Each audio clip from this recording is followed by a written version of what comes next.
Disclaimer, ये video सिर्फ आपके इंटरटेनमेंट पर्पस के लिए बनाई जाती है, किसी के दिल गुर्दा पिपड़ा या किसी चीज को हर्ट करने के लिए नहीं है, तो please don't take seriously bro. So let's go. इस वीडियो को बनाने के लिए हमारे साथ ताउन किया है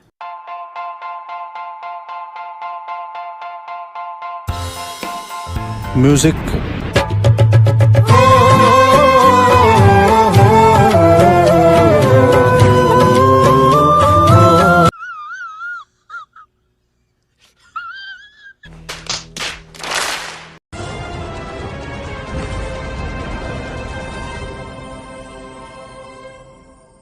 इस सीन में ये दोनों बंदे हैरी से हेयर स्टाइल बनवाने आए हैं और हैरी हेयर स्टाइल बनाने के बाद इन्हें कहता है कि आपको 5 पाउंड देने हैं। और हैरी एक बुलक्कड़ इंसान है, मतलब कोई ताली बजाएगा, कोई चीज फटेगी या कोई चीज नीचे गिरेगी, कोई बैंड बाजा बजाएगा तो इसकी सारी याददाश्त खत्म हो जाएगी। तो इन दोनों चिरकुट के पास 20 पाउंड होते हैं और हैरी को 20 पाउंड देते हैं और कहते हैं कि बाकी 15 पाउंड मुझे दो। जैसे ही हैरी इसे 15 पाउंड वापस करता है तो ये बंदा एकदम से हॉर्न बजा देता है ताकि हैरी की सारी याददाश्त चली जाए। पर रुको भैया, जब इस चिरकुट ने हैरी को 20 पाउंड दिए थे तो इसके हाथ में कोई हॉर्न नहीं होता, लेकिन जैसे ही हैरी इसको 15 पाउंड वापस करता है तो इसके हाथ में हॉर्न पता नहीं कहां से आ जाता है। और हॉर्न ही नहीं, थोड़ी देर बाद इसके हाथ में सीटी आ जाती है, फिर ये शॉपर आ जाता है और फिर ये खाने वाली प्लेट। पता नहीं ये सामान कहां से ले आया, क्योंकि ना तो इसके हाथ में कोई चीज थी ना इसने बैग से कुछ निकाला। अब जब ये पैसे इतने सारे हैरी से लेकर जाते हैं तो आगे से मैक्स आ जाता है। अब मैक्स को किसने बताया कि इन दोनों ने हैरी से ये पैसे लिए हैं? Explain us please.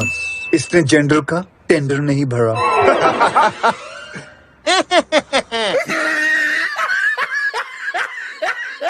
जब बिग बाई आ रहे होते हैं तो यहाँ पर कोई भी नहीं होता, फिर एकदम से ये दोनों बंदे पता नहीं कहां से प्रकट हो जाते हैं। अब ये बताओ कि माइकल भाई के 5 मिलियन पाउंड का इंतजाम हुआ? हुआ?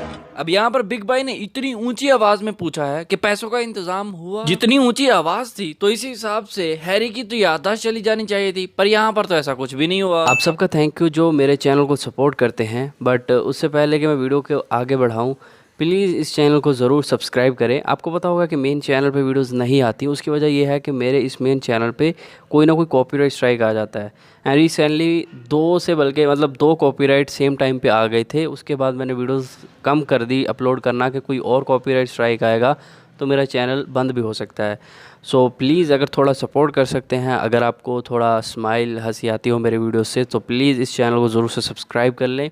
और अगर आपने मेरे साथ पबजी खेलना है तो आप मुझे इंस्टाग्राम पे लिंक डिस्क्रिप्शन में है, अपनी पबजी आईडी भेज दें, मैं ऐड कर लूँगा और मिलकर खेलेंगे। थोड़ा लाइव स्ट्रीम भी मैं करता हूँ आजकल। ख़ास तौर पर उन भाइयों का सबसे ज़्यादा शुक्रिया, तहे दिल से शुक्रिया, जो मेरे को इंस्टाग्राम पे मैसेजेस करते हैं, कोई वीडियो सजेस्ट करते हैं या जो भी। आप सबका थैंक यू। प्लीज़ इस चैनल को सब्सक्राइब कर लें। लव यू ऑल मेरी जान।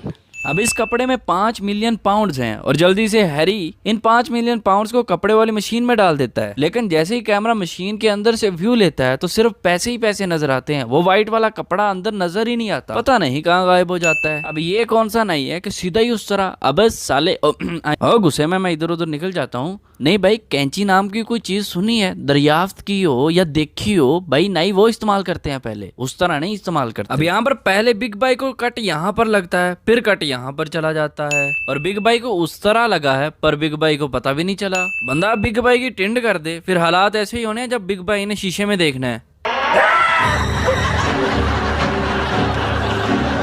अब देखो बिग बाई डॉन होगा, लेकिन यहाँ तो मुझे बिल्कुल फुद्दू ही लग रहा है। अब बिग बाई के सामने शीशा लगा हुआ है और बिग बाई के पीछे जो कुछ भी हो रहा है वो सामने शीशे में नजर आ रहा है। और यहाँ पर रोय बैठता है, इसके सर के पीछे सर रखता है, लेकिन बिग बाई को पता ही नहीं चलता। अभी रोय बिग बाई के पीछे था, जैसे ही उठकर जाता है तो सामने शीशे में तो नजर आ रहा है और वैसे भी बिग बाई शीशे में ही देख रहे थे, लेकिन फिर भी बिग बाई को पता नहीं चलता। कमाल है बिग बाई। हम आपको 5 क्या 10 मिलियन वापस करेंगे। 10 मिलियन? ए छोकरी, अपनी औकात में रह, समझा? जब ये तीनों यहाँ पर आती हैं तो इनके पास ग्लासेस नहीं होते और ना ही इन्होंने ग्लासेस लगाए होते हैं, लेकिन यहाँ से जाते वक्त इनके पास पता नहीं ये ग्लासेस कहाँ से आ जाते हैं। ओ मैडम गॉगल वाली, तुमको यूं देख के गाली। अब यहाँ पर घोड़े ने कृति को इतनी देर घसीटा है और घसीटने के बाद भाई साहब शर्ट को भी कुछ नहीं हुआ, ना पैंट को। यहाँ पर बंदा आम सा गिर जाए तो पैंट भी फट जाती है और अपनी भी। और इन तीनों के पप्पा जानी जल्दी ही मान गए यार, दामाद भी इन्हें मिल गए, वाह। और हम आज भी सिंगल हैं। है कोई लड़की जो हमारा सिंगलपन तोड़े? तो शेख लगा अपने लिए सैड म्यूजिक।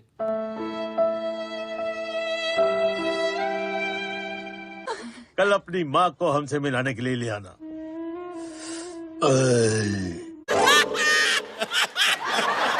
वो देखो सोने की चिड़िया।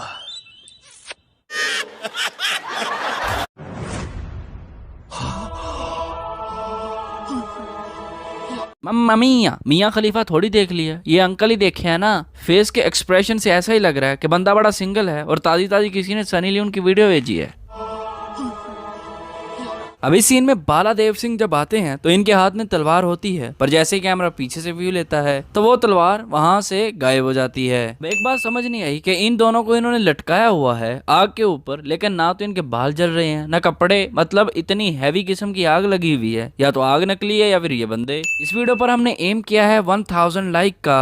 अगर आपके चेहरे पर इतनी सी भी हंसी आई हो तो इस वीडियो को लाइक जरूर करना और शेयर भी कर देना। ये एक छोटा सा माइलस्टोन हमने पहली बार रखा है, तो भाई इसको जरूर पूरा कर देना। अब यहाँ पर इन लड़कियों ने इतने सारे सिक्के गिराए होते हैं, पर जैसे ही बालाजी खड़े होते हैं तो नीचे से वो सिक्के गायब हो जाते हैं। इस सीन में बाला ने इस तीर को अपनी उंगलियों के ऊपर रखा होता है और जैसे ही घूमकर तीर मारने लगते हैं तो बाला ने वही वाला तीर उंगलियों में रखा होता है और फिर जैसे ही कैमरा एंगल चेंज होता है तो वो वाला तीर उंगलियों के ऊपर आ जाता है। वाह। अब बाला देव सिंह जलते हुए कोयलों से गुजरा है, लेकिन ना तो इसके पांव जले और ना ही पांव काले हुए। पांव तो इसके चकाचक साफ हैं। अभी सीन में बाला देव सिंह के इस वाले कंधे के आगे के यहाँ पर एक जूता होता है और अभी बाला देव सिंह यही करते हैं फिस फिस। और कैमरा दूसरे एंगल से व्यू लेता है तो जूता पीछे चला जाता है, जबकि बाला देव सिंह ने इसे हाथ भी नहीं लगाया। अब यहाँ पर ये भाई साहब कहते हैं कि राजकुमार बालाजी आज हमारे महाराज की बर्थडे है, लेकिन आप उसके लिए कुछ लेकर ही नहीं आए। लेकिन बाला देव सिंह कुछ लेकर आए हैं। तो बाला देव सिंह जरा बताना क्या लेकर आए हैं आप? ये हमारे माधवगढ़ राज्य की टट्टी, मतलब मट्टी मट्टी महाराज मट्टी। फूलो फलो, अरे फूलो फलो, अरे कोने में तो चलो। 2 लाख लूंगी और वो बिस्तर के नीचे के 2 लाख अलग से, पर्दे के पीछे के 3 लाख, ये अलमारी के पीछे के तो 4 लाख लूंगी। टोटल हुआ सारे कोनों का 11 लाख। अरे कोनों में ऐसा क्या है? टपा टप मालूम ना कैसा। लूंगी। टोटल हुआ सारे कोनों का 11 लाख। 150 रुपए में जमता है तो आजा। नहीं। हट। अब इस सीन में धर्मपुत्र अपनी राजकुमारी यानी कि बॉबी देओल अपनी राजकुमारी को बचाने के लिए आते हैं। तो साफ नजर आ रहा है कि यहाँ पर काफी ज्यादा तेज हवा या फिर आंधी आई हुई है, क्योंकि ये वाले पत्ते काफी तेजी से उड़ रहे हैं। तो अगर गौर से देखें तो सिर्फ यही वाले पत्ते उड़ रहे हैं, ना ये वाले पत्ते उड़ रहे हैं और ना ही ये वाले पत्ते उड़ रहे हैं।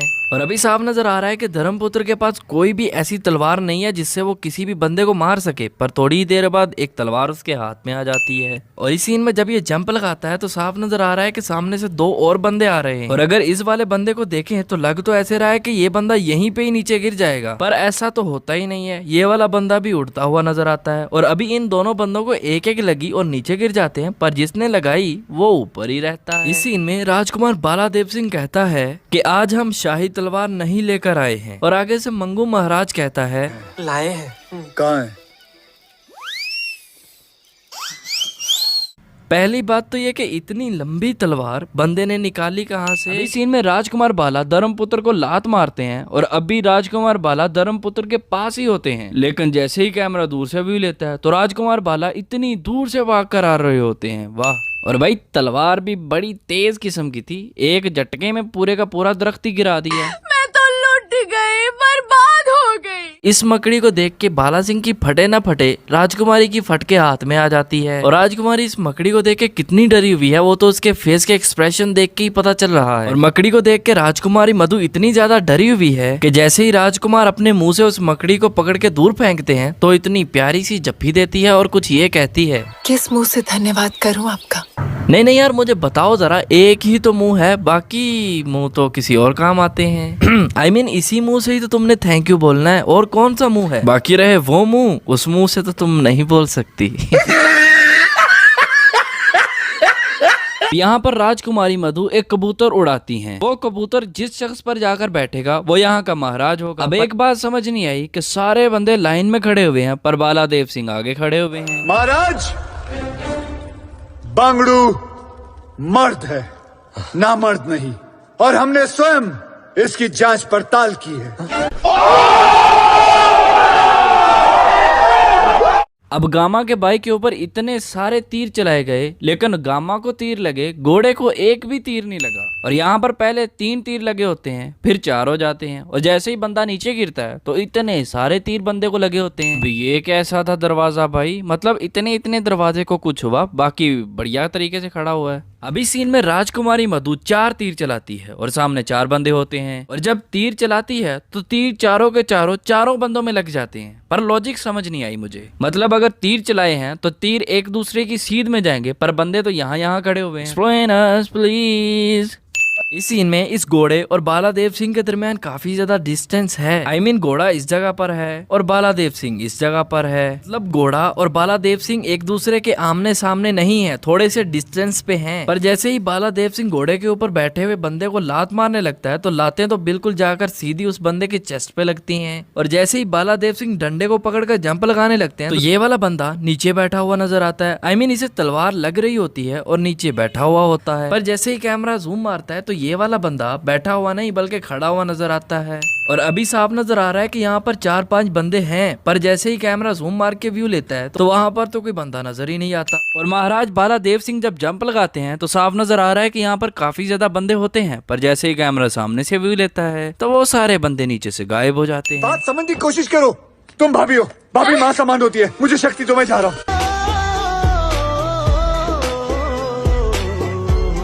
इस सीन में छोटा पास्ता I mean मम्मा मिया जब अंदर आता है तो पेंटिंग इसके राइट वाले हैंड में नहीं बल्कि लेफ्ट वाले हैंड में होती है, और जैसे ही कैमरा सामने से व्यू लेता है तो वही वाली पेंटिंग राइट हैंड में चली जाती है और फिर एकदम से लेफ्ट हैंड में चली जाती है। ओ भाई मारो मुझे, मारो। अब जब भी कोई चीज गिरती है तो हैरी की याददाश्त चली जाती है और तकरीबन सिर्फ 30 सेकंड के लिए जाती है, लेकिन यहाँ तो इतनी देर तक याददाश्त चली जाती है कि इसे पता ही नहीं चलता आज हमारी शादी है। अभी सीन में हैरी के हाथ में कुछ भी नहीं होता, और जैसे ही ये मुक्का मारने लगता है तो हैरी के हाथ में ये प्लेट पता नहीं कहाँ से आ जाती है। अब हैरी को इतनी सारी छुरियां लगी हैं, पता नहीं बुंडिस की। I mean, इसका पिछवाड़ा लोहे का बना हुआ है जो खून निकल ही नहीं रहा। और अभी यहाँ पर हैरी ने जो ट्राउजर पहना हुआ है उसकी जेब के अंदर मोबाइल होता है, पर जैसे ही ये बंदा चाकू मारता है तो वो मोबाइल गायब हो जाता है। अब कबूतर की आवाज इसे सुनाई दे गई, लेकिन हैरी की आवाज इसे एक बार भी नहीं सुनाई दी। जो चाकू सीधा आकर कबूतर को मारा और कबूतर उड़ गया, बाइक डिग्गी गई। सुरेबान को भी सब कुछ याद आ जाता है और वो जल्दी से गोली मारता है गामा को। लगता है कि गोली सिर्फ कोट को लगी है, क्योंकि नीचे कमीज में तो कोई निशान ही नहीं है। अब गामा को इतनी बड़ी गोली लगी थी और थोड़ी देर बाद जब ये गाना गाने लगता है तो वो गोली का निशान ही गायब हो जाता है। अब तो कोट से भी गायब हो गया। लो जी, आखिर इनको सब कुछ याद आ गया। तो मिलते हैं फिर नेक्स्ट वीडियो में। तो बस आज के लिए इतना ही। अल्हम्दुलिल्लाह आप सबने बहुत सारा प्यार बरसाया है, मतलब दिया है कुछ ही साल के अंदर। तो आप इस चैनल को सब्सक्राइब कर सकते हैं। अगर पबजी खेलना है तो इंस्टाग्राम का लिंक डिस्क्रिप्शन में है, तो प्लीज़ वहाँ पे भेज दें। वैसे भी पबजी की आईडी नीचे मेंशन